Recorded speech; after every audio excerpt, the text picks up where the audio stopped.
Hi everyone, welcome to MK collections. Friday కోసం అయితే కంచిపట్టు శారీస్ అయితే రెడీ అయిపోయాయండి. మీకోసమే వెయిటింగ్ అండి. ఇంత మంచి కలర్ కాంబినేషన్స్ అయితే మల్టిపుల్ కలర్ కాంబినేషన్స్ డిజైన్స్ అయితే స్టాక్ అయితే అవైలబుల్ లో ఉందండి. మీకు చిన్న బోర్డర్ లో కావాలా, చెక్స్ లో కావాలా, అండ్ వచ్చేసి మనకు సెల్ఫ్ లో కావాలా, మీ చాయిస్ అండి. శారీస్ అయితే ఒక్కొక్క చీర ఒక్కొక్క డిజైన్స్ తో అల్టిమేట్ గా ఉన్నాయి. చూడండి కాంబినేషన్ ఎంత బ్యూటిఫుల్ గా ఉందో, చాలా చాలా బ్యూటిఫుల్ గా ఉందండి. చూడండి ఇంకా ఎంత బ్యూటిఫుల్ గా ఉందో, గ్రీన్ విత్ రెడ్ అండి, ట్రెడిషనల్ కాంబినేషన్.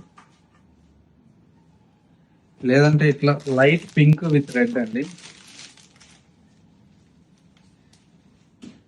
ఒకటి రెండు కాదండి, ఇప్పుడైతే మీకోసం ఒక 6 పార్సల్స్ అయితే రెడీగా ఉన్నాయి. స్టాక్ అయితే దగ్గర దగ్గర ఒక 150 సారీస్ అయితే స్టాక్ అయితే అవైలబుల్ లో ఉంది. ఇవన్నీ కూడా ఇప్పుడు వచ్చిన స్టాక్ అండి. మీరు స్టోర్ లో కూడా ఏంటంటే బల్క్ లో ఉన్నాయి. మీకు నచ్చినటువంటి వెరైటీస్ ని చూసి పర్చేజ్ చేసుకోవచ్చు. ఇందులో వచ్చేసి మనకు 6,000 అండ్ 6,500, 7,500 3 రేట్స్ లో మనకు స్టాక్ అయితే మనకు యాడ్ అయిపోయాయండి. కావాలన్న వాళ్ళు స్టోర్ అయితే విజిట్ చేయండి. స్టోర్ కొత్తపేటలో అవైలబుల్ లో ఉంది కదా. ఇంకా అడ్రస్ ఏదైనా కన్ఫ్యూజ్ అయితే స్క్రీన్ మీద నెంబర్ ఉంది కాబట్టి కాల్ ఆర్ మెసేజ్ చేయండి. లొకేషన్ అనేది కూడా గైడ్ చేస్తాము. మన MK collections YouTube or Insta ని ఫాలో అవ్వకపోతే ఫాలో చేయండి. ఇలాంటి లేటెస్ట్ కలెక్షన్స్ అనేది అప్డేట్ లో ఉండొచ్చు.